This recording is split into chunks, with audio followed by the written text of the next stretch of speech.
So we have two chapters left, 6 and 8. I think 6 is the messier of the chapters.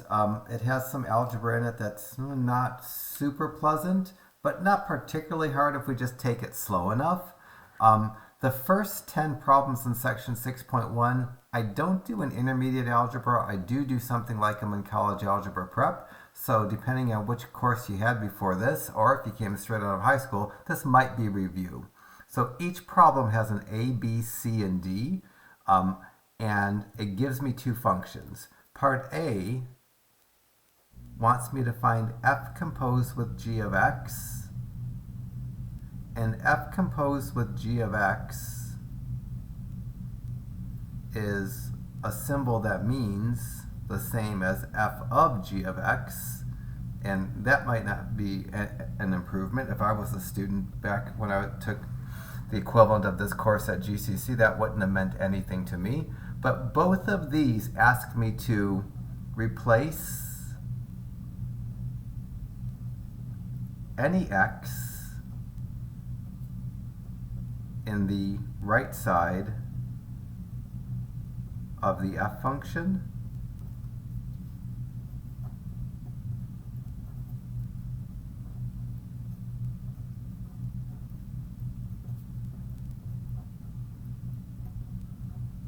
with the entire right side of the g function.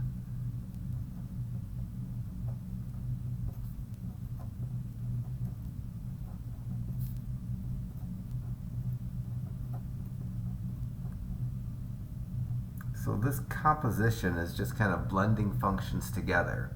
So in problem 2a, the f function is 4x minus 5.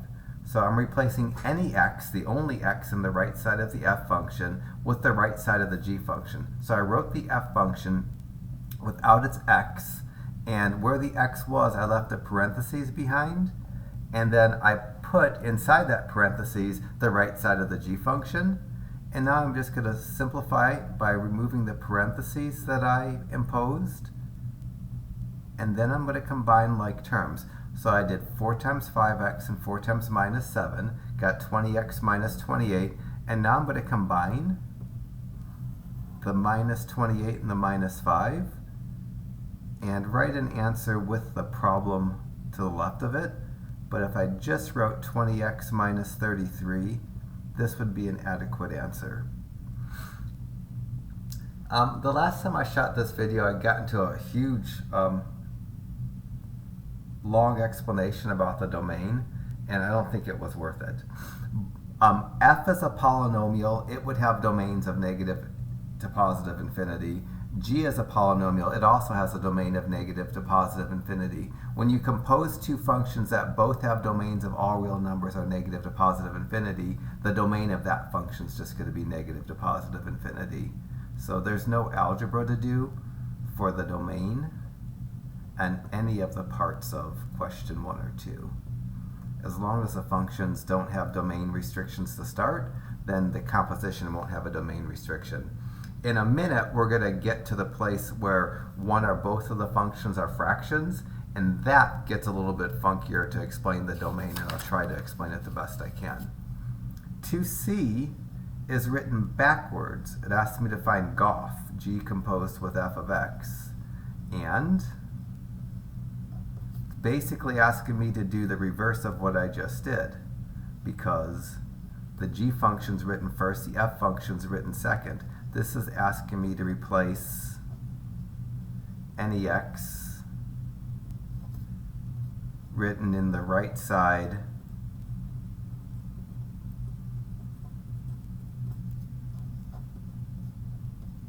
of the g function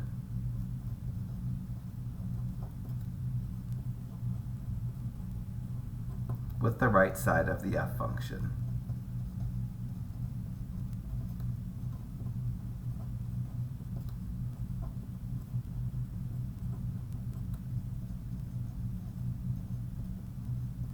It's whatever function is written second gets inserted into the function that's written first. So if I wanted to find g composed with f of x, I'm going to take the g function, 5x minus 7, and I'm going to replace its x first with the parentheses, and then where the x was in the g function, I'm going to put the right side of the f function, which is 4x minus 5. That's an unsimplified version of g composed with f of x. Now I'm just going to simplify, clear the parentheses, and go 5 times x is 20x. 5 times minus 5 is minus 25. Bring on the minus 7. Combine like terms. If you notice that there's a common factor, factoring is probably better than not factoring. But if I go to write my answer and I don't factor, because I'm not doing anything with the composition, it's not such a big deal. It would be fine to write g composed with f of x as 20x minus 32. If you factored out a 4 and wrote g composed with f of x equals 4 times 5x minus 8, that would be a better answer. But we're not doing anything with the composition, so if you don't catch the factoring, it hardly matters. Part D wants me to find the domain of this composition, and just like in Part B, because both functions are polynomial that have domains of negative to positive infinity, when I compose those functions, the domain remains negative to positive infinity. Once one of the functions has a restriction in the domain, because maybe it's a fraction and there's values that give like vertical asymptotes, then we have to do some work for the domain. So same questions for 4 and 3. For first in part A wants me to find f composed with g of x. This is the harder version. What I'm going to do is take any x that's written in the f function and replace it with the right side of the g function. So the f function is naturally x squared plus 2. F composed with g of x is going to be the quantity 5x minus 1 squared plus 2. I don't know why I wrote minus 2. And now I'm just going to simplify this. 5x minus 1 squared is 5x minus 1 times 5x minus 1. I'm going to simplify that by foiling. I'm going to multiply 5x times 5x and get 25x squared. I'm going to multiply 5x times minus 1 and get minus 5x. I'm going to multiply minus 1 times 5x and get minus 5x. Minus 1 times minus 1 and get plus 1. I still have the plus 2. I think I'm going to create something that doesn't factor, or the factoring is going to be so unpleasant that I don't even want to try. So I'm going to combine like terms. Both the minus 5x's, they don't cancel because they have the same sign. The minus 5x and minus 5x combine to be a minus 10x, and the 1 plus 2 combines to be a 3. I don't think that factors. I tried to factor it in my head and it doesn't look like it does. For B, because each function is a polynomial, and neither function has a restriction in its domain, the domain of the composition is also negative to positive infinity. 4C wants me to find g composed with f of x, and when this is written in this direction, whichever function is mentioned first, I write it without its x and leave a parentheses where the x was, and put inside that parentheses the right side of the function that's written second. So in problem 4, the f function was written first. I wrote the f function without the x, left the parentheses where the x was. Inside that parentheses, I put the right side of the g function because f was written first. In problem 6, the g function is written first. I write the right side of the g function without the parentheses, and inside the parentheses, I put the right side of the f function because that's the function that's mentioned second. And then I just clear my parentheses, do 5 times x squared and 5 times 2. That gives me 5x squared plus 10. I still have the minus 1 straggling along. And I'm going to simplify. If you just wrote 5x squared plus 9 for your answer, that's sufficient. You don't need to write the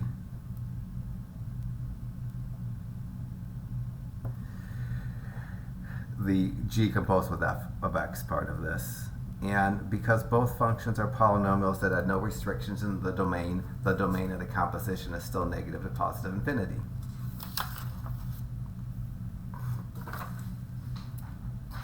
We're going to get to the fractions in a second. Let me just go through 6a and b, c, d real quickly.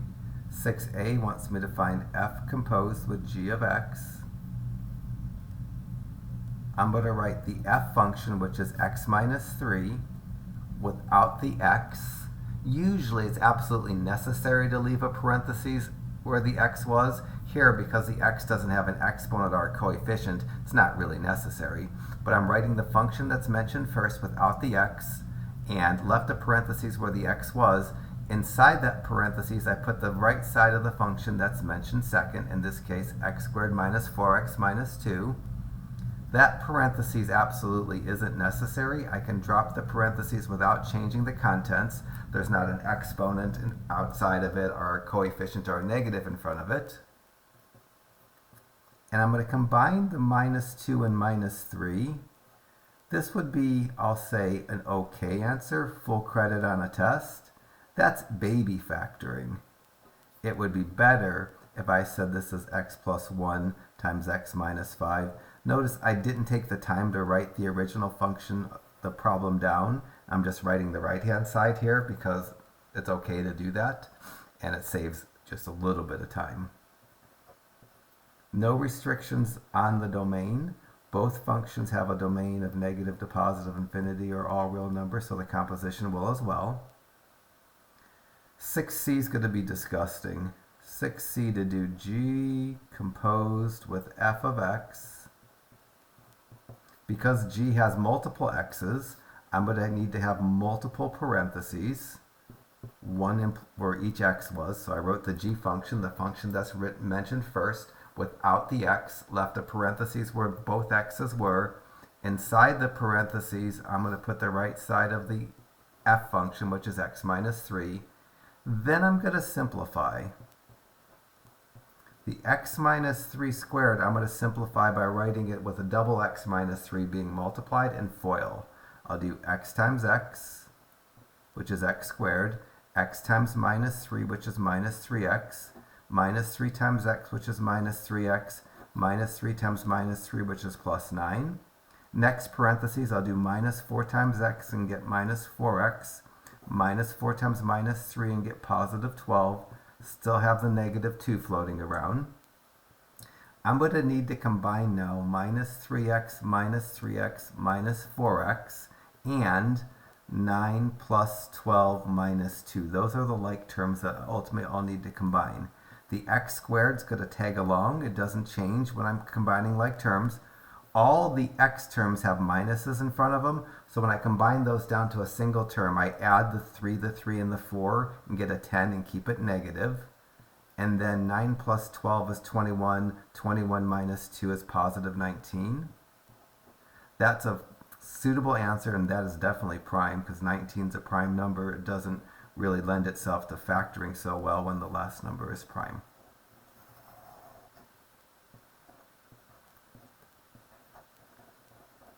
Still a negative to positive infinity for my domain. This is what I usually put on the test from the beginning of section 6.1. These next problems I don't often put on the test, but if you're going to calculus, you don't really do this kind of problem, but the algebra is important to get good with ugly algebra, and this is really ugly algebra. So I've got lots of things going on here for part A of number 8. Find f composed with g of x. And both problems are fractions. Bad thing here.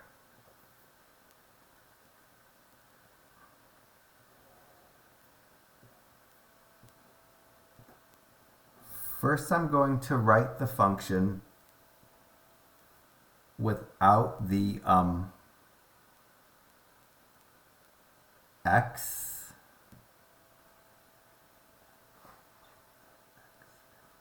Let me take a break right now before I get into this, because I'm thinking about the domain. I don't want to say something that's wrong. So I'm going to move on to a part 2, because quite honestly, I'm afraid to say something that's wrong, and I'd have to think for a second.